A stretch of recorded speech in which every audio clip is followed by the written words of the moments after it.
Salut Maxime! Bon midi tout le monde! Que ça me fait plaisir de me retrouver encore avec vous ce midi. Bienvenue à ce panel qui est présenté par l'École branchée. L'École branchée, c'est votre allié. C'est un allié qui accompagne les acteurs du milieu de l'éducation dans le développement de leur expertise professionnelle à l'ère du numérique. Alors, si vous allez sur écolebranchée.com, vous allez trouver des occasions de vous inspirer, de vous former et de vous pratiquer. Et là, sans plus attendre, j'ai hâte de vous présenter nos trois invités qui sont vraiment géniaux, formidables. Ces trois invités qui ont joué un rôle important, j'ai envie de dire essentiel aussi en termes d'accompagnement des ressources enseignantes dans les dernières années. Donc, ils sont représentants de tous les ordres d'enseignement et donc, j'ai beaucoup d'admiration pour eux. Je vais vous présenter tout d'abord M. Sylvain Duclos. Salut Sylvain! Bonjour Stéphanie. Bon Hey, super midi! content d'être là. Bien, moi aussi, vraiment contente. Donc, Sylvain, il est enseignant de mathématiques au secondaire au Centre de service scolaire des navigateurs. Sylvain accompagne les enseignants dans l'intégration du numérique via sa chaîne YouTube, une app par jour, donc qui a déjà plus de 4000 abonnés. Et combien de vidéos, si c'est une app par jour, tu as franchi le cap du 365? En fait, le plan, c'était pas de se rendre à 365. Là, je pensais, j'en ai fait 56 de fil au début de la pandémie, Stéphanie. OK. Mais là, j'ai trouvé que j'avais une vie, donc j'en fais plus une ou deux par semaine, mais le nom est resté une app par jour. C'est important de respecter son rythme et de prendre soin de nous. Tu as amplement contribué à accompagner les enseignants avec tout ce que tu as présenté, ce que tu présentes. Donc, vous pouvez aussi le suivre sur sa page Facebook et on est fiers à l'École branchée de le compter parmi notre réseau de facilitateurs experts. Et il va reprendre l'affiche en avril avec nous dans la programmation des Créacans Découvertes. Fait qu'on a hâte de le revoir avec nous à l'École branchée. Maintenant, je vais vous présenter Monsieur Nelson Jacques. Salut Nelson! Ouvre ton micro, Nelson! Bon midi tout le monde, bon midi. C'est formidable de commencer avec Ouvre ton micro, Nelson! Ça commence bien. Alors, Nelson, lui, il est conseiller en technopédagogie au service des technologies de l'information au Collège de Rimouski et il cumule plusieurs expériences. Donc, en soutien, entre autres, aux enseignants à la formation à distance, en intégration des technologies dans les activités d'apprentissage et en développement d'ateliers qui portent sur les technologies de l'information et des communications. C'est un membre actif de la FADIO, donc depuis 2015, et tu fais partie de l'équipe de support en ressources régionales. Et moi, j'ai eu vent que tu étais une vedette à la FADIO. Non. Je pense pouvoir dire que c'est particulièrement parce que tu es avant-gardiste et tu es aussi visionnaire dans la façon de voir la place des technologies en éducation. Donc, c'est ce que je retiens de ma rencontre avec toi depuis qu'on a pris le temps de se connaître. Et merci d'être là, Nelson. Excellent, merci. À tantôt. Et j'ai maintenant quelqu'un à vous présenter de aussi fort extraordinaire. C'est Émilie Reguette. Émilie! Allô, allô. Vraiment contente d'être avec vous ce midi. Hey, Émilie, merci d'être là. Émilie, elle est conseillère en pédagogie et technopédagogie à l'Université du Québec à Rimouski. On a étudié ensemble au secondaire et au cégep à Amqui Beach. Et on se retrouve ici par hasard, mais bon, le hasard fait bien les choses. Je suis contente de te revoir, Émilie. Émilie, il faut que je vous dise un autre cue sur le secondaire. J'ai appris sans trop être surprise que nos enseignants du secondaire l'avaient surnommée dans la salle des profs Duracell pour son énergie débordante. Je pense que mes étudiants aussi trouvent que je suis Duracell en classe. Donc, Émilie, elle est géographe de formation et elle combine maintenant ses deux passions, donc pour l'enseignement et la pédagogie, et l'autre de faire rayonner des pratiques enseignantes efficaces et prometteuses. Donc, merci d'être avec nous ce midi, Émilie. Un plaisir. Et donc, la question qui nous réunit, Maxime Laflamme vous l'a rappelé un peu plus tôt, c'est comment réinvestir les outils numériques expérimentés pendant la pandémie. Ce qu'on va faire, c'est qu'on va commencer d'abord par parler des outils qui ont été expérimentés pour ensuite parler quand même du processus d'apprentissage des ressources enseignantes de ces outils-là pour les mettre à contribution dans l'enseignement. Mais on veut terminer avec comment ces outils et ces apprentissages-là ont influencé les pratiques en classe. Donc, qu'est-ce qu'on en garde? Fait que ça, c'est le programme de ce midi dans nos échanges. J'ai envie de commencer avec Sylvain Duclos. Pour toi, qu'est-ce que tu as observé? Quels sont les incontournables, donc les outils qui ont été expérimentés? Hey, là, Stéphanie, tu me fais commencer, tu me demandes quels sont les outils. C'est sûr que ça va être une pluie d'outils, là. Fait que prenez pas de notes, là, ça va aller trop vite. Sincèrement, là, si on avait à séparer ça, je te dirais en 3 grandes lignes. Je pense que la première des choses, puis ce qui a manqué, ça a été la communication. Donc, ce qu'il a fallu mettre en place, c'est vraiment des outils efficients de communication.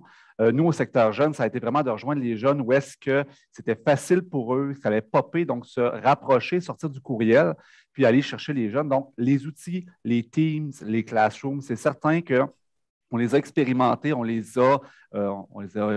les a appropriés à la dure, je te dirais, pour plusieurs enseignants, mais là, ça va faire partie de nos pratiques pour les prochaines années. Ça, c'est bien entendu, ça, c'est les grandes lignes. Après ça, on va aller dans d'autres petits outils, là, des Flipgrid pour faire des vidéos, pour faire des reminds aussi, pour faire une espèce de chat avec les élèves. On est connecté maintenant avec nos élèves. On est passé au-delà du « viens me voir quand tu t'es absenté 3 jours pour que je te dise c'est quoi la matière qu'on a vue ». On est passé connecté quasiment 24 heures sur 24, puis même il faut apprendre à se respecter là-dedans, puis pas toujours être avec nos élèves. Donc ça, c'est le niveau communication. Avoir un doux équilibre dans tout ça, là. Ouais. Oui, trouver des canaux, mettre des limites avec les élèves, mais aussi s'assurer d'être en communication constante avec eux parce que ça bouge vite aussi. Puis, si on ne veut pas que nos élèves perdent le fil, bien, on l'a vu avec la pandémie, bien, il faut être en communication rapidement puis constante puis que ce soit efficace avec eux. Ensuite, je te dirais, au niveau de la collaboration, on a beaucoup expérimenté parce qu'on s'est rendu compte que pour mettre les élèves en action à distance, bien, il fallait les faire collaborer. On a beaucoup aimé les breakout rooms dans toutes les plateformes qu'on avait, mais il y a aussi beaucoup d'outils qui offrent cette collaboration-là. Je vais t'en nommer quelques-uns, par exemple, des Canva, des Classic, des Soundtrap qui permettent de faire des productions à distance avec les élèves, mais on peut aussi le faire en classe. Donc, on passe d'un élève passif, quand on fait des travaux collaboratifs, à un élève passif puis l'autre qui travaille, à tout le monde travaille en même temps. On le voit entre enseignants, on se fait des docs collaboratifs, on en a même un en ce moment, on ne le dit pas, là, où est-ce qu'on collabore en temps réel. Bien, pour nos élèves aussi, c'est la même chose. Ils ont plein de plateformes collaboratives. Puis si tu me permets encore 1 ou 2 minutes, je te dirais tout ce qui est évaluation, questionnaire, on en a beaucoup. Hein? Là, je vais nommer des Go formatifs, des Google Forms, etc. Ça, c'est sûr qu'on se les a appropriés, mais aussi toute une série d'outils qui nous permettent de diversifier nos traces d'apprentissage pour l'évaluation. Donc, faire des balados, faire des vidéos, faire des présentations, faire de la programmation. Donc, on a une panoplie d'outils que les enseignants se sont outillés. Cependant, ce qui est le fun, c'est que ce n'est pas tous les enseignants qui se sont appropriés des mêmes plateformes. Donc, moi, ce que j'entrevois dans les prochaines années, ça va être des échanges. Moi, j'ai développé la programmation. Moi, j'ai développé le balado. Donc, je vois beaucoup de possibilités d'échanges dans les prochaines années. D'échanges, de communication et encore de collaboration. Mais j'aime que tu termines avec l'évaluation parce que ça m'amène à aller vers Nelson. Nelson, tu as dit, parce qu'on s'est rencontrés là, avant de venir ce midi, et tu avais dit on ne peut plus connaître à l'avance le contexte dans lequel les enseignants ou les ressources enseignantes vont évaluer. Donc, c'est particulier, en fait, pour faire du pont avec l'atelier de ce matin avec M. Deshôtels. Il faut toujours avoir en vue notre cible pour être capable de dire qu'est-ce qu'on doit évaluer, comment on va le faire. Mais si on remonte dans le temps, on n'avait pas prévu, en fait, une pandémie qui allait durer 2 ans et de prévoir, en fait, nos évaluations dans ce sens-là. Donc, en contexte de pandémie, souvent, on accompagnait les enseignants et la solution la plus simple, parfois, bien, regarde, on va brûler ton examen cette fois-ci, puis on va le refaire pour les prochaines fois parce qu'on ne peut pas repenser, refaire toutes nos évaluations dans un contexte de pandémie. Donc, qu'est-ce qu'il faut être capable d'avoir une visée pour dire, bien, comment je le vois, mon évaluation, vraiment dans un contexte numérique un petit peu plus, parce On ne peut pas savoir qu'est-ce qui s'en vient dans les prochaines années. Il va y avoir encore des vagues, il va y avoir encore des isolements. On le vit présentement aussi. On doit trouver aussi des façons très sécuritaires de faire nos évaluations. Oui, nous avons des environnements numériques d'apprentissage, d'être capable d'aller intégrer en fait des questions avec des banques de questions, des choses comme ça. Mais un exemple, nous, qu'est-ce qu'on a fait au Collège Jérémouski? On a utilisé une plateforme, c'est exam.net. Donc, l'enseignant va déposer en fait un document Word, un document PDF à l'intérieur de la plateforme. Les étudiants peuvent y accéder à distance, mais aussi dans la classe. Donc, quand on pense qu'il faut repenser peut-être nos évaluations, bien, il faut peut-être aussi avoir la même solution à l'intérieur de la classe, mais aussi à distance. Donc, l'enseignant n'aura pas de surprise en fait lorsqu'il va dire « Oh, je dois transférer en fait mon évaluation à cause que j'ai des cas de COVID dans ma classe, des choses comme ça. » Beaucoup plus simple, on fait une évaluation pour l'ensemble de notre classe et celle-ci, elle est juste équitable aussi envers l'ensemble de nos étudiants, qui permet aussi une facilité pour l'enseignant. Hein. Puis il faut aussi avoir une projection à long terme. Quand que tu dis à Stéphanie que j'étais visionnaire, il ne faut pas penser non plus toujours à répondre aux besoins tout de suite. Il faut vraiment avoir une vision à long terme pour l'intégration des outils. Puis tantôt, je vais pouvoir vous en reparler. Puis je pense que je retiens dans ce que tu dis de prévoir l'accessibilité, tu sais, des outils qui vont permettre l'évaluation, finalement. Émilie, j'ai envie de savoir de ton côté, au niveau des outils, qu'est-ce qui ont été les incontournables? Je pense qu'on peut résumer ça en deux outils vraiment qui sont incontournables maintenant et qui ont été développés en fait là, durant la pandémie. Le premier outil, c'est tout ce qui nous a permis de faire des capsules vidéo. Je pense que les capsules vidéo à l'université, ça a été utilisé et ça a été très apprécié tant des ressources enseignantes que des étudiants et des étudiantes. Puis je vous dirais que les enseignants les ont utilisés de différentes façons. Certes, on pense traditionnellement à présenter des contenus théoriques, par exemple, à nos étudiants. On va fractionner les contenus, puis ça va nous permettre en fait de les présenter un peu de façon asynchrone, donc de garder peut-être certains moments lorsqu'on devait enseigner en présence synchrone sur la plateforme Zoom, mais d'aller vraiment chercher des discussions puis d'aller cibler des questions à poser aux différents étudiants. Donc ça a été une première utilisation. Nous, on a vu beaucoup aussi de capsules dans le cadre des laboratoires. On a beaucoup de sciences pures à l'université et donc de présenter des fois des laboratoires à distance. Ça n'a pas toujours été facile, mais les enseignants ont vraiment relevé le défi avec brio. Donc, on a vu beaucoup de capsules qui, par exemple, pouvaient faire une démonstration de technique ou encore une analyse de cas bien particulière qui a été utilisée dans le cadre de l'enseignement. On l'a aussi vu pour présenter des évaluations. Ça, c'était plutôt rare de dire, ben, je vais présenter une évaluation de fin de trimestre et je vais prendre le moment de tourner une capsule vidéo. Donc, pour bien la présenter, puis prendre le temps aussi de bien, par exemple, présenter la grille d'évaluation aux étudiants. Et ça, je pense que les enseignants ont compris très rapidement l'avantage, hein, je pense, pour les étudiants d'avoir des capsules vidéo. Ils peuvent faire pause, ils peuvent réécouter la capsule un nombre de fois X. Donc, ils peuvent aussi écouter ces capsules-là au moment opportun. Donc, ça a été très apprécié. Une autre petite chose aussi, la rétroaction. On a vu apparaître des capsules de rétro. Donc, plutôt que de faire une rétro traditionnelle, de prendre quelques minutes, caméra ou pas, mais juste pour l'étudiant d'entendre le son de la voix de son enseignant. Parfois, ça fait toute la différence du monde. Ça fait un petit lien de présence même si on est à distance. Donc, ça, c'est le premier outil. Le deuxième, c'est clairement les quiz interactifs. Donc, ça a été tellement apprécié et utilisé dans notre contexte d'enseignement à l'UQAR. Ça a amené les interactions, ça suscitait la discussion et c'est surtout que ça a favorisé la motivation puis l'engagement des étudiants parce que justement, on coupait ces contenus-là qui étaient parfois un peu plus longs, vraiment par des éléments qui étaient beaucoup plus interactifs. Donc, je dirais que c'est vraiment les deux outils, là, nous, ici, à l'UQAR, qu'on a bien utilisés.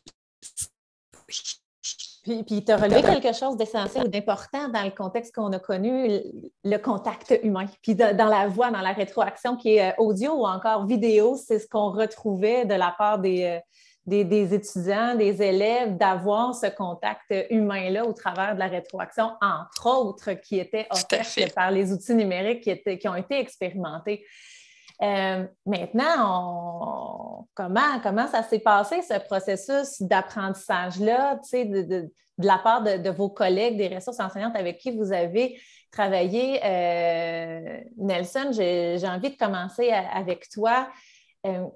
comment ça s'est passé ou encore c'est quoi les témoignages ou des exemples qui permettent de voir comment ça s'est vécu, ce processus d'apprentissage-là? Tout à fait. Puis je vais juste remonter en arrière. Bien avant la pandémie, je vais présenter le cas d'un enseignante qui est venue me voir. Elle arrive dans mon bureau, elle pleure, elle est en crise. Elle dit, ma pédagogie ne fonctionne plus, ça ne fonctionne plus avec mes étudiants. Il y a vraiment là, un désintérêt de la part au niveau de la matière. Elle dit, il faut repenser, il faut revoir. Je me suis assis avec elle, je dis, regarde, je pense qu'on va amener vers le principe de classe inversée. Et là, elle dit, ben, comment je peux faire ça? Ben, je dis, on va prendre l'outil Zoom pour faire des capsules vidéo. Ben, elle dit, non, Zoom, c'est pour faire de la formation à distance. Non, non. J'ai dit, on va être capable d'ouvrir une session, activer le micro, la caméra, partager l'écran, encapsuler en fait l'information que tu veux envoyer à tes étudiants. Et l'enseignante a dit, ben, c'est correct. Elle s'est investie tranquillement à l'intérieur de ça et elle a vraiment fait un basculement de sa classe en classe inversée. Et lorsque la pandémie est arrivée, l'entièreté de ma communauté était très énervée en soi à faire de la formation à distance. C'était vraiment là, oh mon Dieu, c'était incroyable. Je ne connais pas les outils, ça va être difficile en fait. Et j'ai mon enseignante qui est venue me voir. Elle disait ça, elle dit pour la formation à distance, comment je vais faire? Ben, on va prendre Zoom. Ben, elle dit c'est correct. Elle dit je vais être capable de l'utiliser. Elle dit j'ai pas besoin. Je dis non, c'est dans le même principe. Tu rouvres ta salle, tes caméras, tes micros. Donc, moi, j'avais vraiment vu l'opportunité d'utiliser Zoom, puis je fais un lien avec le commentaire de Pierre dans le clavardage, de ne pas non plus dupliquer les outils numériques, d'en mettre trop dans les mains des enseignants, mais de centraliser dans des outils qui vont réutiliser à long terme. Donc, les enseignants de mon collège vont utiliser Zoom pour faire des capsules vidéo. Oui, il existe d'autres plateformes en soi, mais on a voulu simplifier en fait l'offre d'outils pour nos enseignants pour les centrer dans ceux qui étaient réellement nécessaires. Donc ça, c'est un bel exemple d'avoir une vision, une pérennité en fait dans nos outils pour dire, ben je vais être capable d'utiliser ça pour tel cas, tel cas, tel cas. Donc, il faut le penser dans cette façon-là. Ceux qui savaient aussi investir avant la pandémie, exemple, j'ai une enseignante qui avait développé des banques de questions, des examens dans Moodle avec des questions aléatoires. Quand le basculement s'est fait en formation à distance, ça a été très simple. Elle dit, ben moi, je ne vois pas de changement dans ma façon de faire parce que j'avais déjà intégré en fait le processus. La plupart des gens qui ont vécu la pandémie très durement, c'est des personnes qui n'étaient pas en fait embarquées dans le numérique, ou plus ou moins, ou qui avaient moins d'intérêt. Donc, il y a eu vraiment une grosse adaptation en soi. C'était vraiment un défi. Parfois, la formation à distance était vraiment, comme je disais tout à l'heure, une appréhension. Mon Dieu, je ne serais jamais capable, c'est beaucoup trop gros. Mais moi, j'avais toujours dit, et j'aurais dit encore, que pendant la pandémie, ça a été des mesures alternatives d'enseignement pour s'adapter à la situation. Parce que la formation à distance, il faut y réfléchir, il faut la planifier, il faut la développer correctement aussi. On ne fait pas de la formation à distance sur un coin de bureau. Il faut prendre le temps de faire les choses, de le faire avec l'ensemble des acteurs, en fait, que nous avons dans nos organisations. Et je vous laisse la parole après, mais je partage mon ami Daniel Labillois me présenté un concept à un moment donné, la théorie du tie wrap, et je la redis, puis ça me parle beaucoup. Vous comprenez le principe d'un tie wrap? Un coup qu'on enclenche le tie wrap, une coche, une autre coche, une autre coche, c'est difficile de revenir en arrière.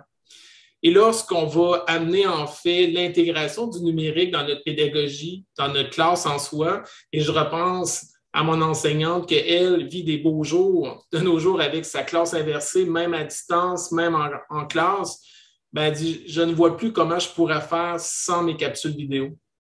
C'est la première fois de ma vie que je connais l'ensemble de mes 200 étudiants par son nom parce que j'interviens directement avec eux.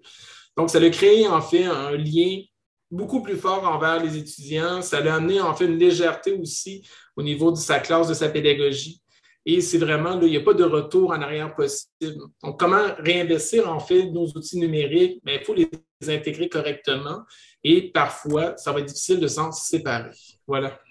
Et c'est un gain qui est remarquable d'avoir pu dire, bien là, en ce moment, je connais mes étudiants grâce à ça. Mais je retiens aussi de ce que tu as dit, l'importance de le réfléchir, de réfléchir en lien avec les possibilités, mais aussi les planifier, les expérimenter. Et je pense que ça répond encore bien à ce que Pierre disait, c'est que ça prend un équilibre entre le besoin, l'expérimentation, puis la réalité d'enseignement aussi. tout en encourageant, bien sûr, la consultation puis le partage des pratiques. Émilie, j'ai envie de continuer avec toi. Comment ça a été vécu chez les ressources enseignantes au niveau universitaire? Nelson l'a bien mentionné, hein, c'est pas tout le monde qui avait les mêmes habiletés, compétences aussi avant la Non. pandémie. Fait que ça l'a beaucoup bousculé, en fait, plusieurs enseignants. Je pense qu'au départ, il y en a plusieurs qui se sont sentis submergés, d'une part parce que là, de passer très rapidement d'un cours qui a toujours été en présence à adapter le contenu pour l'amener à distance. Donc ça a été une charge de travail considérable. Puis moi aussi, j'avais noté le commentaire de Pierre. En fait, c'est qu'ils ont été complètement bombardés d'outils. Donc là, soudainement, là, il y a eu une multitude d'outils qui leur a été présentés.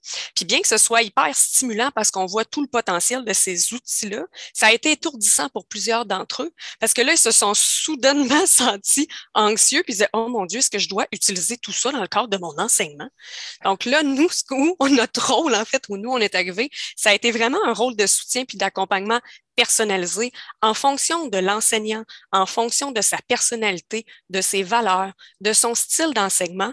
Puis on lui a dit, écoute, c'est normal de ne pas tout connaître. Même moi, je ne connais pas tous les outils qui sont disponibles d'une part. Par la suite, vous êtes mieux d'en maîtriser peu que d'essayer de toutes les maîtriser. Et comme Nelson le disait, de pouvoir réutiliser ces outils-là. Donc, sélectionnez vraiment les outils que vous allez utiliser. Et troisièmement, posez-vous la question, qu'est-ce que vous auriez fait en classe? Donc, par exemple, si vous avez une activité d'apprentissage à animer, là, on faisait expliquer, OK, qu'est-ce que tu fais? Faut que je présente mon travail aux étudiants. Après ça, je vais expliquer quelques notions qui sont importantes. J'aimerais ça qu'ils travaillent en équipe. On va faire un retour en grand groupe, puis finalement, on va faire peut-être une petite présentation. Fait que nous, on leur disait, OK, maintenant, avec les outils que vous maîtrisez, comment on va transférer, en fait, transposer cette activité-là en enseignement à distance. Puis là, ils réalisaient soudainement que, hey, mais c'est possible de le faire. OK, peut-être que je vais faire une petite capsule vidéo, par exemple, pour présenter les notions théoriques. On va les diviser en salles de petits groupes sur Zoom. On va faire un retour en grand groupe. Donc, soudainement, tout devenait plus simple. Fait que nous, on a vraiment eu ce rôle-là d'accompagnateur et de soutien. Puis je dirais que ce que je trouve qui est très beau aussi qu'on a vécu, c'est que les enseignants, souvent, ont comme réalisé tout ce que les étudiants traversaient un peu. Tu sais, c'est pas facile, les études universitaires. Toutes les études, de toute façon, on a beaucoup d'apprentissage à faire. Parfois, c'est difficile.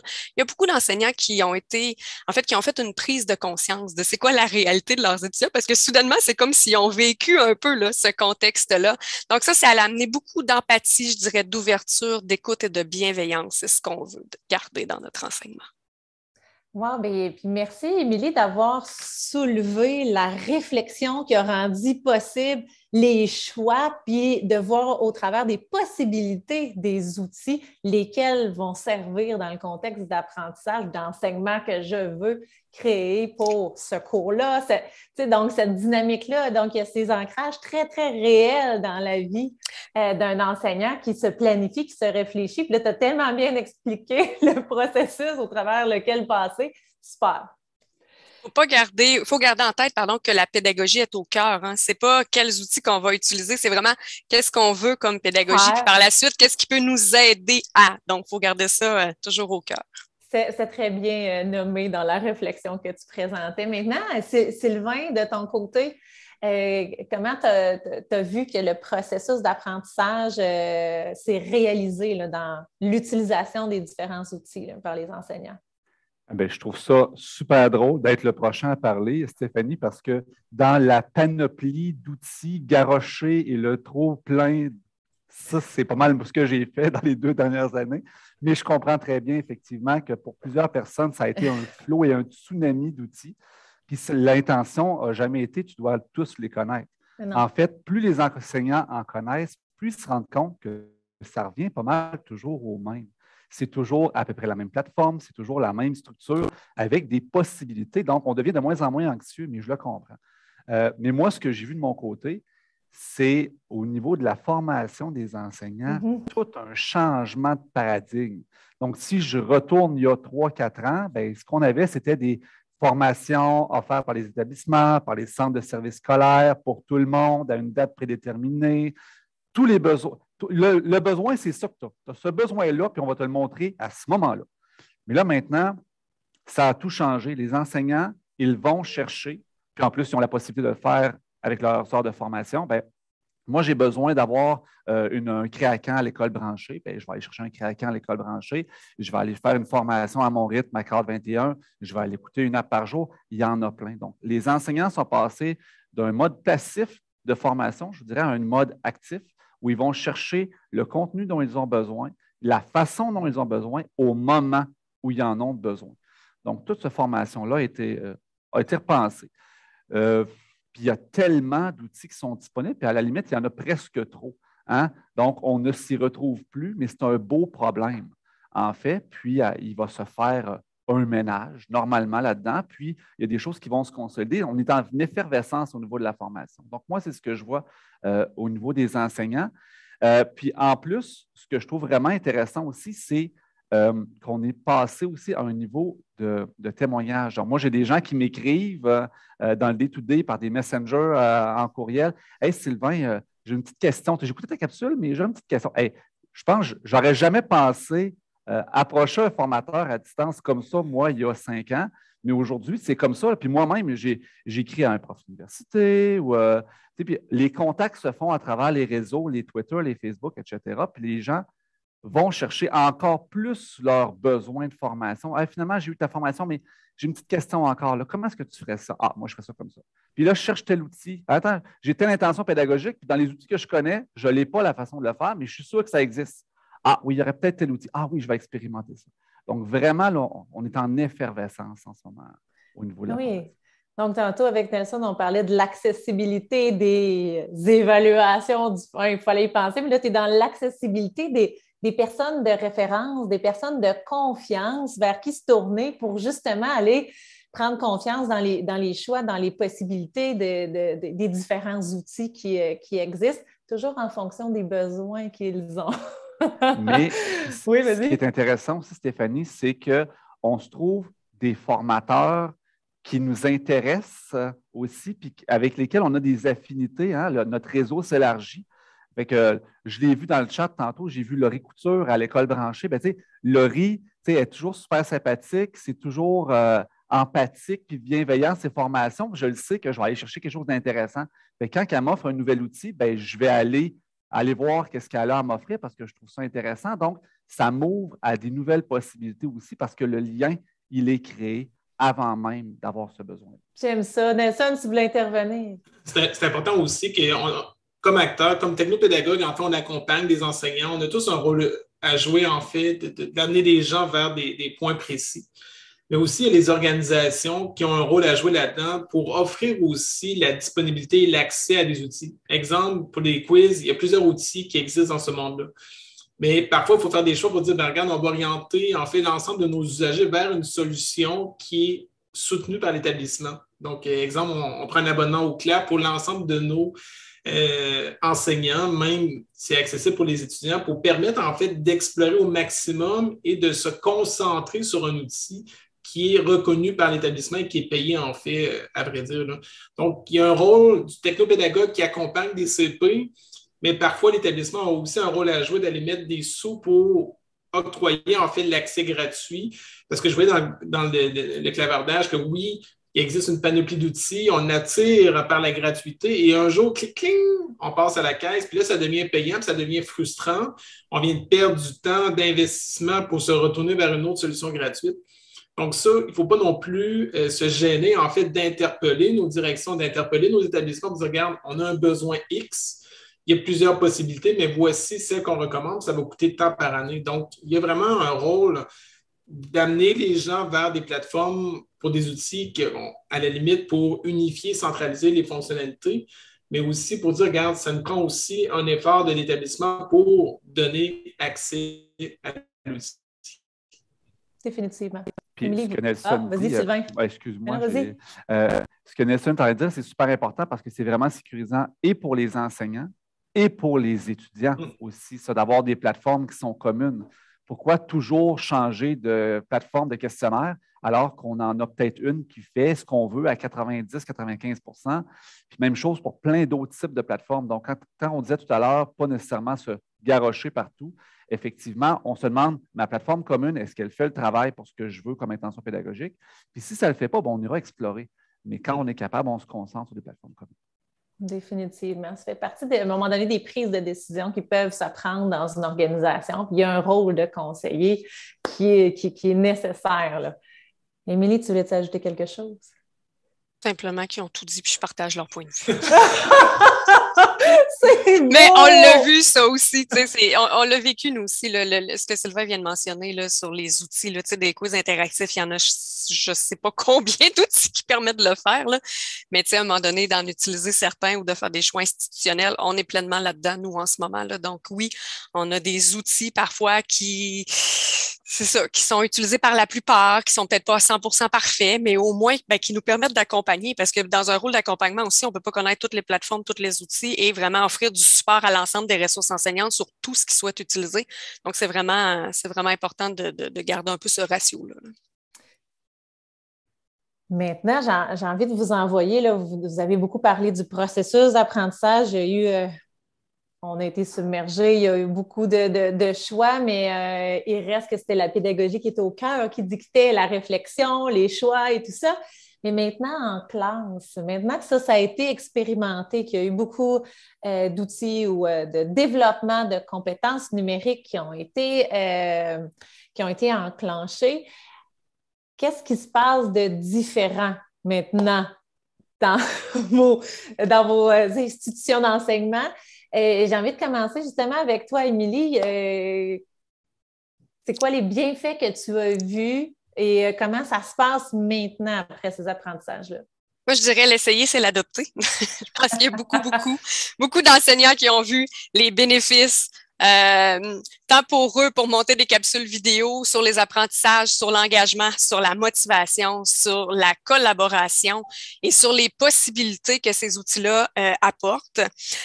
Juste pour les capsules vidéo, là, ça demeure. Je suis allée voir tantôt sur notre plateforme Panopto, là, juste avant le webinaire, il y avait 9533 capsules vidéo qui ont été déposées en fait là, depuis l'été 2020 là, sur notre plateforme. Donc, les capsules sont utilisées.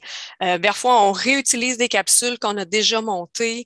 Et je vous dirais que particulièrement là, dans ce contexte qu'on vit un peu depuis l'automne, là, on ne sait pas trop comment on s'adapte. Est-ce qu'on va être en confinement? Est-ce qu'on doit s'isoler? Est-ce que des étudiants seront présents ou pas? Donc, les capsules ont particulièrement servi. Là, je pense notamment à un enseignant en biologie qui enseignait des laboratoires à distance. Donc, que ce soit des étudiants qui soient confinés ou même lui-même, en fait, quand la COVID s'est invitée dans sa famille, il a pu poursuivre, en fait, son enseignement à distance en une fraction de seconde parce que ces laboratoires avaient été conçus pendant la pandémie pour être enseignés de façon complètement là, autoportante. Donc, ça, c'est vraiment très, très intéressant. On a vu aussi beaucoup le volet sur les examens à distance. Pas tant qu'on l'utilise, dans certains cas, oui, mais on a utilisé les examens à distance pour les transférer sous forme de quiz formatifs. Donc, maintenant, il y a beaucoup d'enseignants qui ne feront pas nécessairement une évaluation en ligne, mais qui vont quand même se servir des questions qu'ils ont réalisées, qu'ils ont conçues durant la pandémie pour permettre aux étudiants de se situer dans leurs apprentissages. Et ça, je vous dirais, pour avoir parlé avec plusieurs étudiants, c'est vraiment très apprécié. Au niveau des quiz interactifs, c'est les étudiants qui nous les demandent. Donc, c'est rendu qu'on a dans certaines classes, quand ils l'ont vécu, ça, c'est vraiment très intéressant, ou c'est des enseignants aussi qui souhaitent le réutiliser. Et même en présence, on voit beaucoup de quiz interactifs là, dans les cours à l'université. Même chose pour le volet aussi de collaboration, là, même en classe maintenant, dans les groupes, dans les équipes, on voit souvent les étudiants qui vont être sur un même document collaboratif, par exemple, pour travailler sur une présentation PowerPoint qu'ils auront à présenter devant la classe. Donc, on a eu beaucoup comme ça d'habitudes et d'outils qui ont été conservés. Puis je ferai du pouce sur ce que tu disais tantôt, Sylvain. C'est vrai que les habitudes des enseignants ont changé avec cette pandémie-là, qui sont beaucoup plus ouverts, alertes, qu'ils ont le goût d'essayer.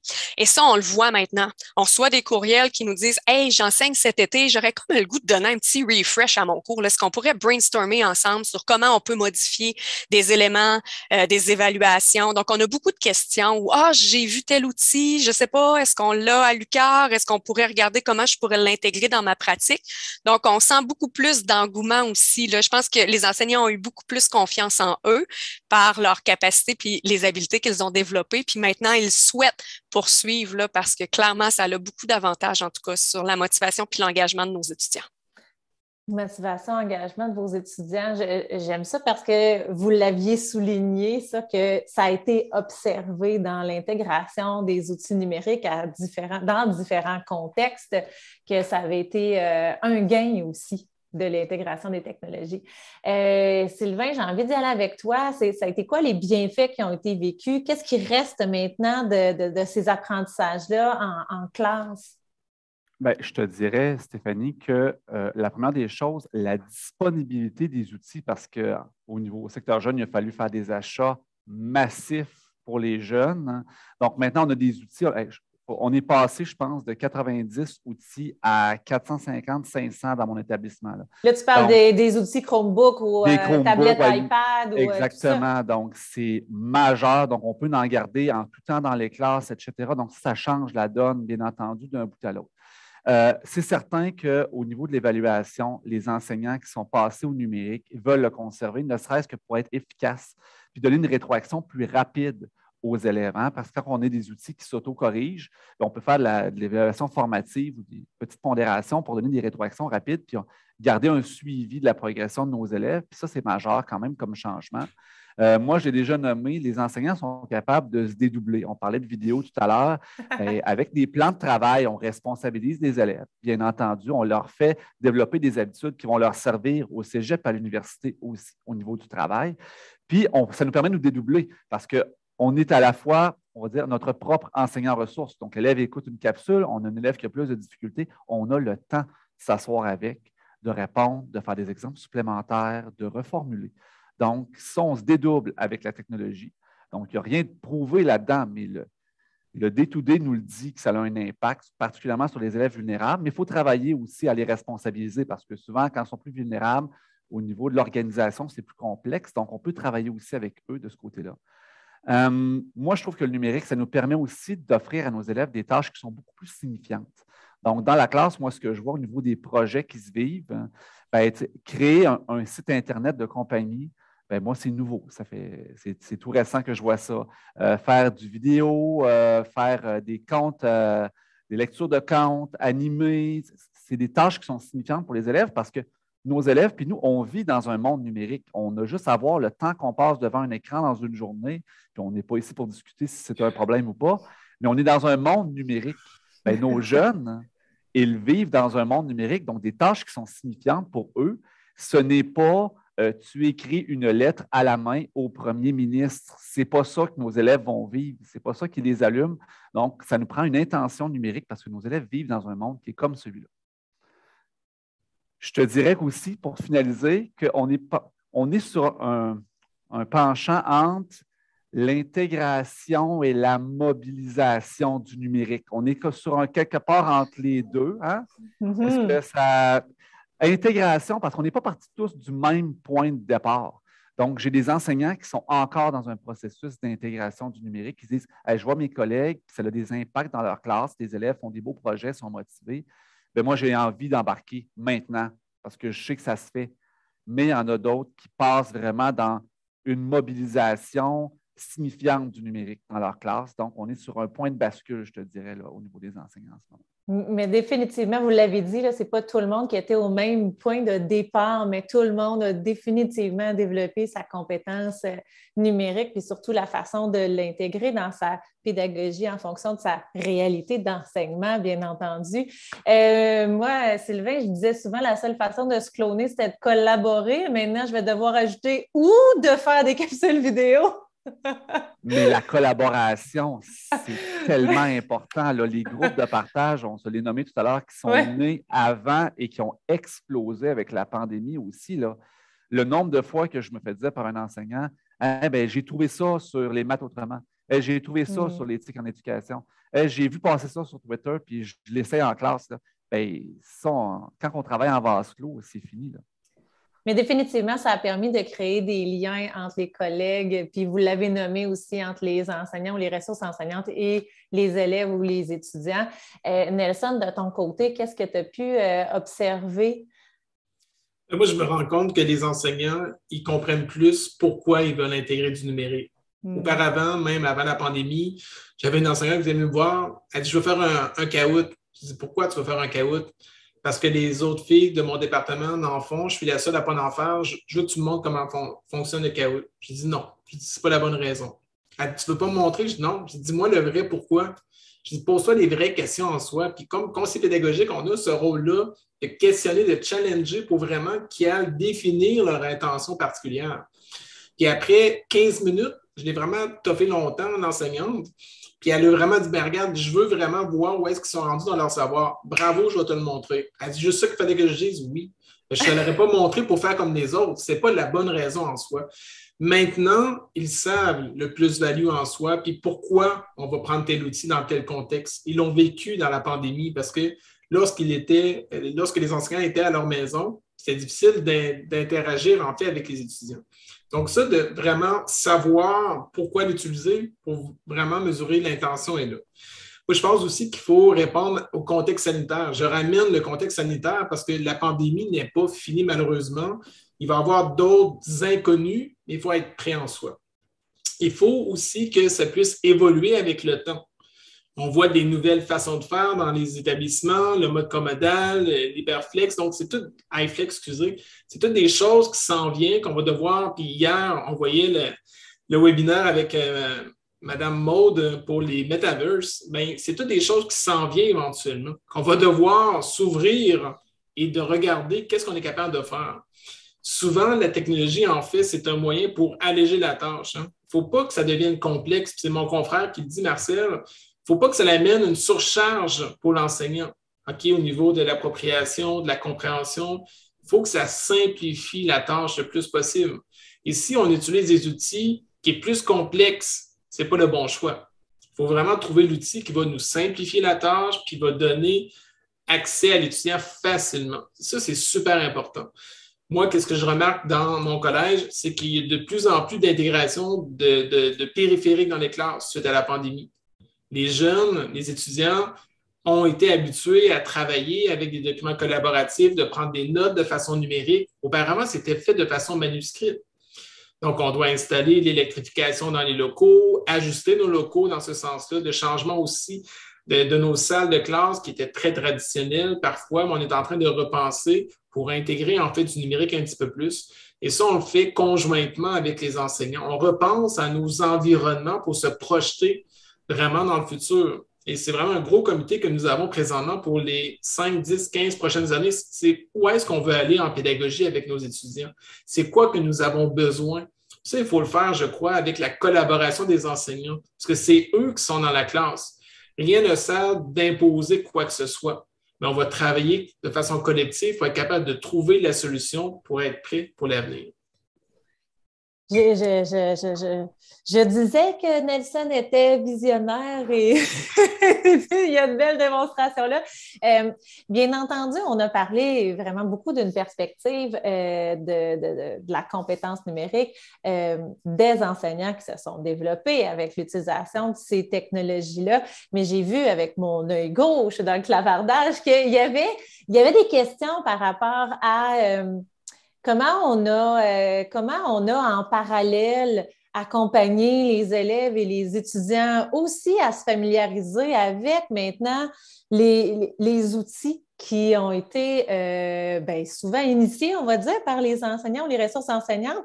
Qu'est-ce qui était nécessaire à planifier? Parce que hier midi, les directions d'école ont dit on a vu des problème de comportement. Par exemple, un élève WhatsApp, madame, dans un Google Classroom, dit « Mon examen est corrigé, c'est long et 11h30 le soir. » Donc là, c'est nommé d'une enseignante à la direction. Puis elle fait « Oh, on a peut-être oublié de mettre certains paramètres de communication, de façon de faire, puis de les éduquer. » Bon, là, on est plus dans une question de citoyenneté éthique à l'âge numérique, mais il reste qu'il y a aussi la compétence numérique à développer chez les élèves, chez les étudiants.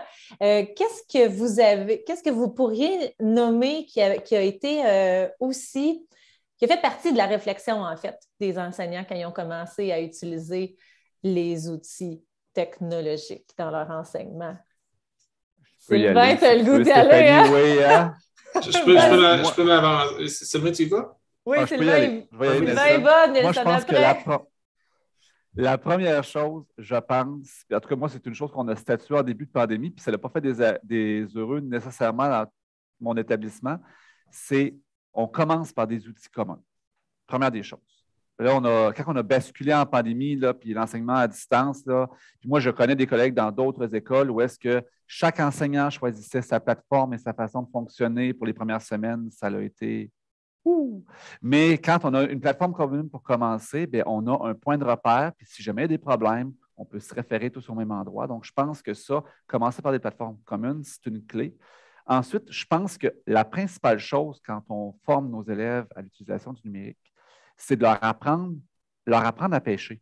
Donc, leur montrer à aller trouver des réponses puis des informations, mais aussi prévoir ça pour les enseignants qui seraient peut-être moins habiles à répondre aux questions. Donc, préparer, on a parlé beaucoup de vidéos depuis le début, bien, le leader technopédagogique, peu importe, prévoir les petits bugs de connexion, de ci, de ça. Une présentation sommaire d'une plateforme, c'est gagnant. Ça demande quelques minutes de le faire, mais on est gagnant sur le long terme, puis on s'aide beaucoup en tant qu'organisation de faire ça, particulièrement si on a des plateformes communes. Donc, je pense que ça serait la base. Définitivement. Donc, penser à montrer, démontrer, puis ensuite les aider à chercher par eux-mêmes les façons de faire pour se repérer ou pour utiliser les outils. OK, définitivement, Nelson? Bien, pour en rajouter, tout à fait raison, mais je crois aussi, comme conseiller en technopédagogie, on a un rôle à jouer là-dedans, pas d'aller produire du matériel pour les étudiants, mais d'accompagner les enseignants dans l'intégration, l'appropriation de la plateforme, mais aussi de leur montrer comment le faire pour le présenter à nos étudiants. Un exemple, moi, j'ai accompagné le département de soins infirmiers pour des grilles d'évaluation numérique. Bien, j'ai fait une capsule pour les enseignants. Je l'ai fait aussi une pour les étudiants que les enseignants ont partagée.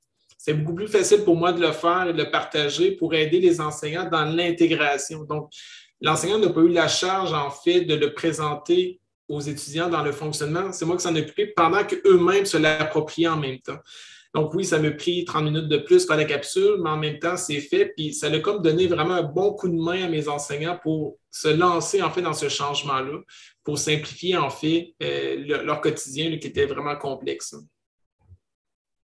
Oui, de les accompagner, de les outiller aussi avec ce qu'ils auront besoin d'utiliser avec leurs étudiants. Émilie, de ton côté, qu'est-ce que... Nous, ça a été... Oh, excuse-moi, je ne l'ai pas te couper.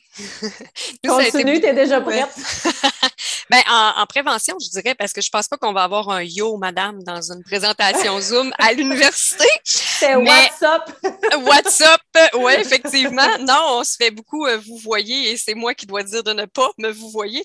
Mais nous, par exemple, ce qu'on a vu, c'est un peu l'histoire de la netiquette. Là. Nous, on doit être là préventif. Donc, dans le plan de cours, dans le premier cours, de vraiment cibler qui sont encore les comportements attendus. Non, tu ne mangeras pas la poutine devant la caméra. Oui, tu fermeras ton micro. Donc, c'est quand même des choses qu'il faut rappeler lorsqu'on est en salle de cours, même à l'université. Puis je dirais que de tout prévoir, là, je ne sais plus qui l'avait mentionné, mais de prévoir les scénarios, qu'est-ce qui peut arriver aussi. Il faut vraiment que ce soit clair. Hein?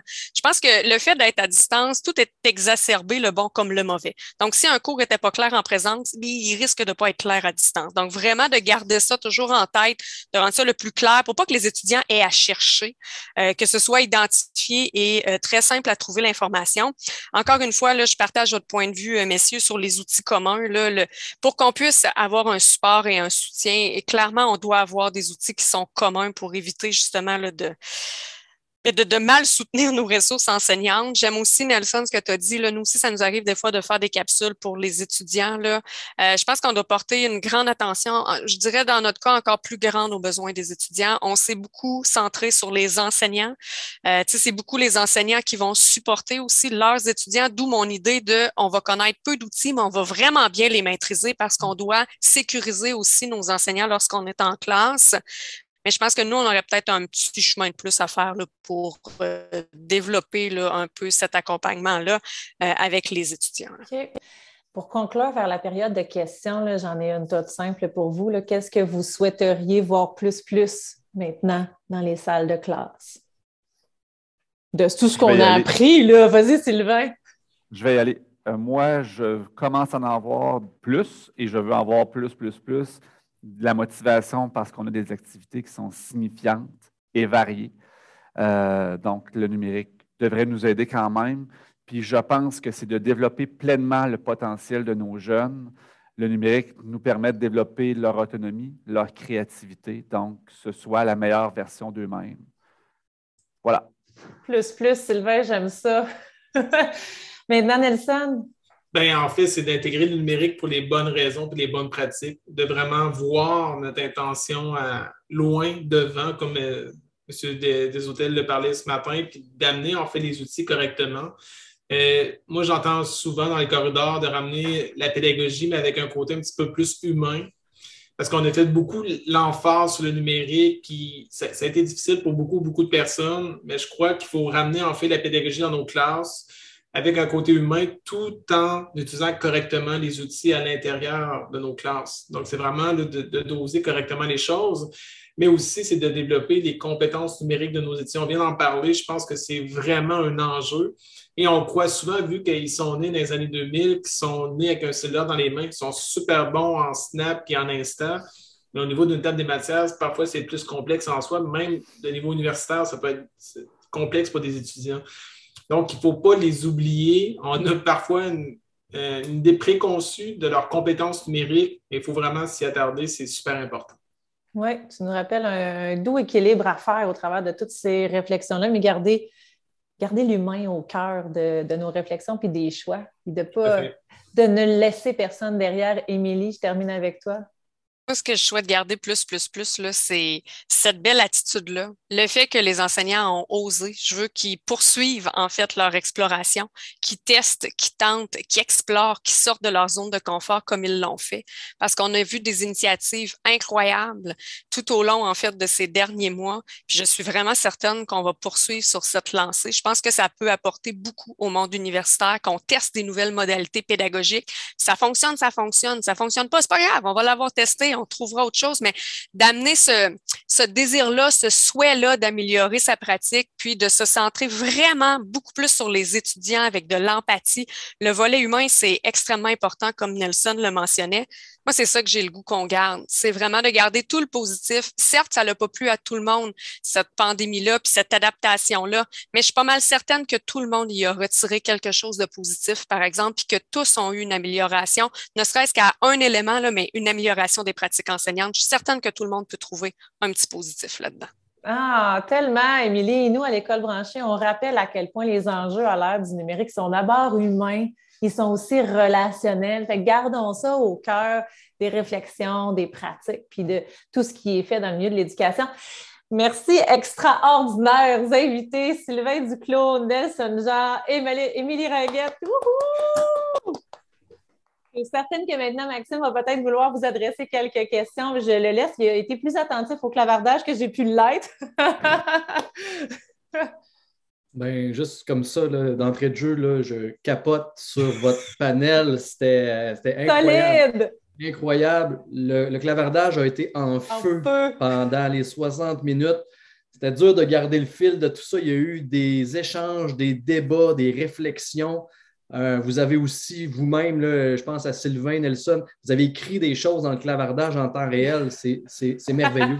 Vraiment, là, je vous lève mon chapeau pour cette heure-là qu'on a passée ensemble.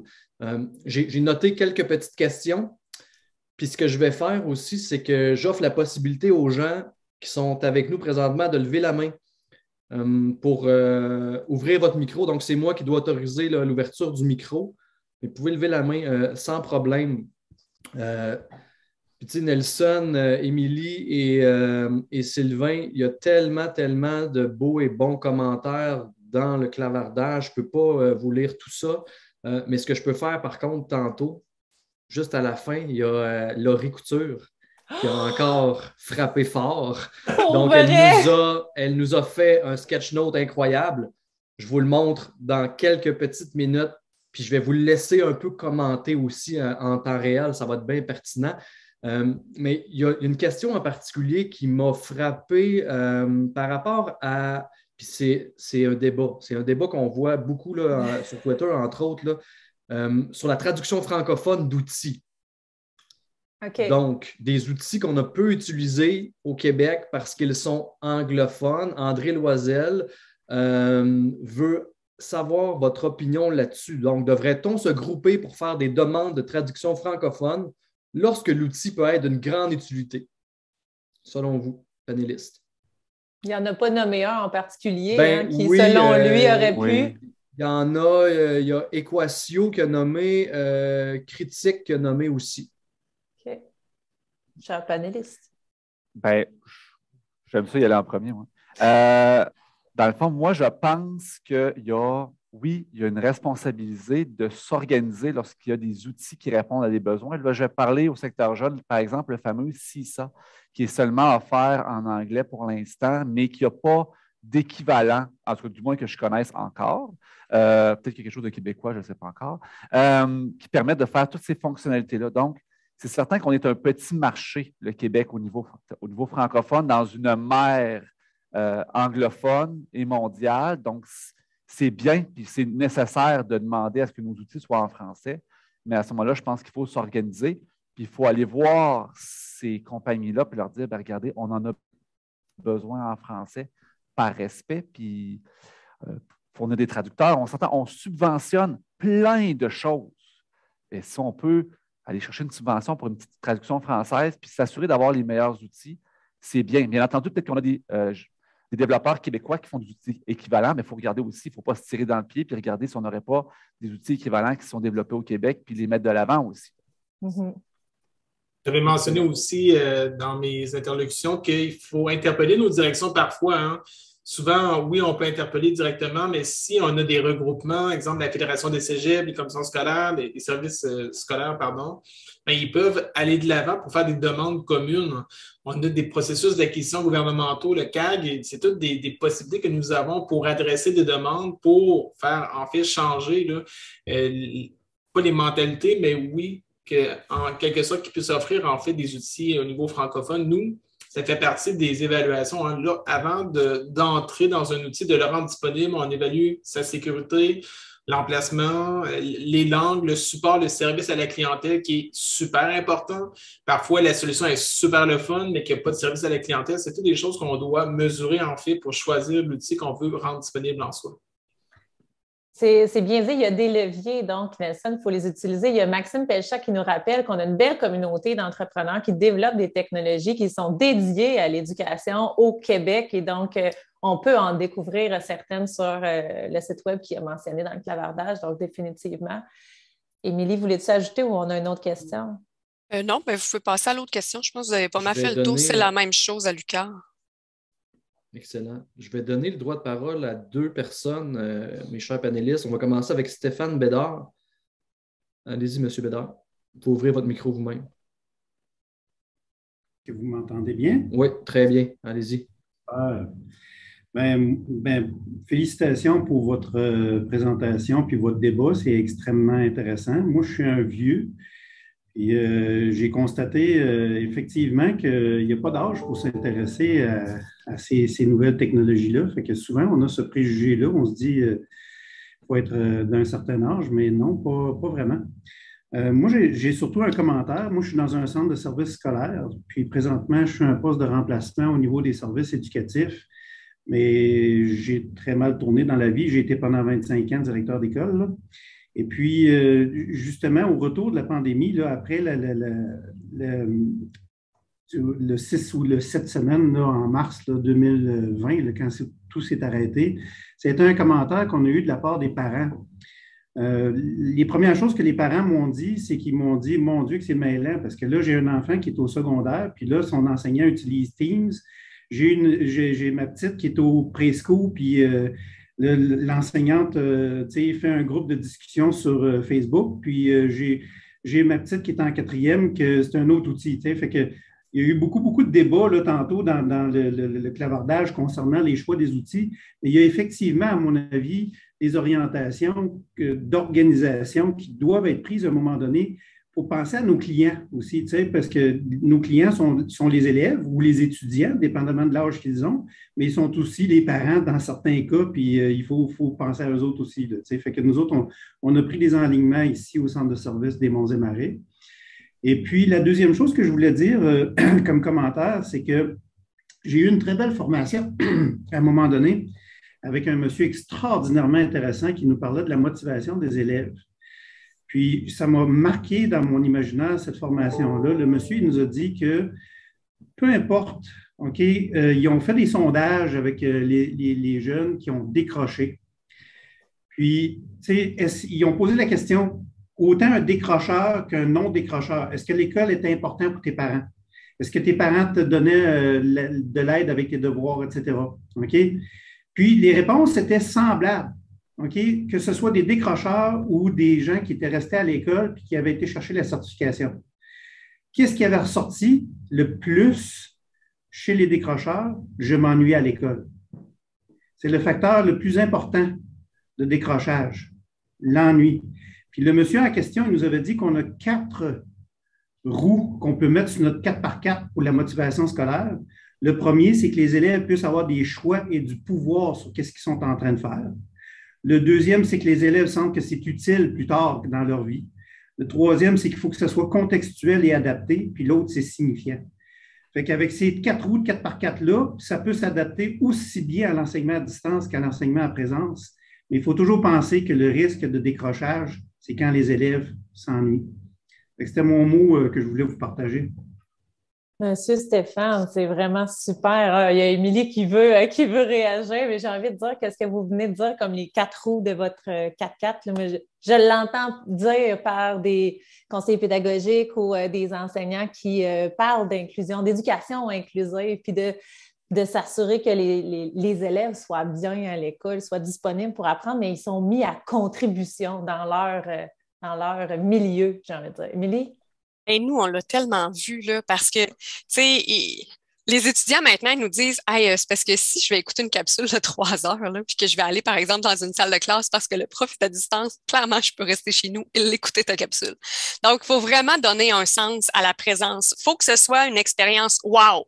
Venir en classe, là, dans une salle de classe à l'université pendant 3 heures, il faut que les étudiants se disent, ben, ce que je vais faire, je peux pas le faire à la maison. Clairement, je vais avoir des apprentissages, je vais avoir du concret. Il faut que ce soit ancré dans la réalité. Puis ça, on le voit beaucoup, Stéphane, on a vu ça un peu pendant la pandémie, donner des choix d'évaluation aux étudiants. Donc ça, on commence à voir ça aussi. Puis moi, je l'ai mis en application l'automne dernier. Donc pour une évaluation, tu as différentes modalités qu'on peut laisser à l'étudiant. Donc ça, pour diminuer son anxiété, parfois on est plus à l'aise dans un style ou dans un autre. Donc tout ça, nous, là, moi, ça me parle, j'en ai même des frissons, là, on le vit en ce moment. Puis à l'université, on doit donner du sens à la présence, là, parce que maintenant, les étudiants, ils sont pas fous, là. Ils savent très bien qu'ils peuvent prendre un cours à distance en restant sur leur salon, dans leur salon, mais nous, on les veut en classe. On veut de l'interaction. On veut faire des apprentissages qui sont signifiants. Ça vient vraiment me parler. Merci, Émilie. En 30 secondes, je vais donner la parole à M. Loisel. On va essayer de rapper ça en 30 secondes. Allez-y, M. Loisel. Oui, je vous fais ça vite. C'est parce qu'en fait, le logiciel duquel je parlais, critique.io, en fait, est produit à Toronto. C'est là que ça me touchait un peu parce que je me disais, coudonc, on pourrait avoir une initiative qu'au moins ce qui est canadien respecte les 2 langues officielles. C'est un peu ça l'idée. Si ça avait été fait aux États-Unis, là, j'aurais dit, OK, peut-être qu'on peut mettre la pression, mais on n'arrivera peut-être pas à nos résultats. C'est là que je comprends qu'on peut regarder nos entreprises locales pour donner un coup de pouce. Merci, André, pour ce commentaire. Ce fut un panel, ma foi, incroyable. Vraiment, vraiment, là, je suis impressionné par tout ce qui est ressorti de ça. J'ai envie de vous laisser sur le sketch note de Laurie Couture ce beau résumé-là, ce beau condensé-là en mots, mais surtout en images. Regardez bien ça, ceux qui sont encore parmi nous. Voilà.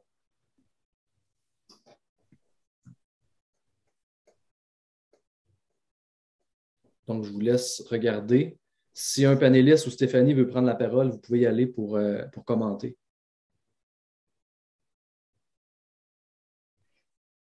Mais là, moi, j'ai encore envie de dire quel esprit de synthèse extraordinaire que Laurie a mis en action dans son sketch note, mais ça témoigne bien de la richesse des échanges et du partage de nos 3 invités de feu. Sylvain, qu'est-ce que tu as envie de souligner? Je pense sincèrement, il y a TikTok là-dessus. Ça n'a pas de sens, Stéphanie. Hey, c'est fou comment il s'est dit des choses. On a tiré partout, mais ça revient toujours au même. Hein? Ça revient à être connecté avec nos jeunes puis leur offrir des tâches signifiantes, puis que les enseignants se sentent bien aussi, puis qu'ils aient le goût d'aller de l'avant. Moi, je vois tout ça là-dedans. Là. C'est le gros cœur de pédagogie, là, de garder ça au cœur. Puis mes étudiants, là, c'est vraiment important. On est là pour eux. Là. Moi, c'est vraiment ça que je retiens. Là. Moi, j'ai une question pour Laurie. Elle donne-tu des cours de sketchnote? Mais définitivement, dans la programmation des formations Kriaka Nelson, tu peux t'inscrire quand tu veux. Je t'écrirai pour t'informer. Je le recommande, Nelson. Mais oui, vraiment, moi, je trouve ça magnifique. J'ai beaucoup aimé l'accompagnement à la compétence numérique, le contact humain. Ce qu'elle a soulevé en jaune particulièrement, j'ai l'impression qu'elle l'a fait après, là, quand elle entendait que ça revenait chaque fois dans le témoignage de nos invités. J'ai envie de vous lever mon chapeau. Vous êtes extraordinaire. Ce que vous faites est hyper important. Je vous félicite et vous remercie de contribuer au développement professionnel de vos collègues et ce, pour le plus grand bien des élèves, des jeunes qui ont envie de s'épanouir au travers de tous les contextes d'apprentissage qu'ils ont au quotidien. Fait que... Bye bye les amis. Merci beaucoup encore. Bye tout le monde. Bye! Vous êtes hot! Bonne fin de journée! Salut!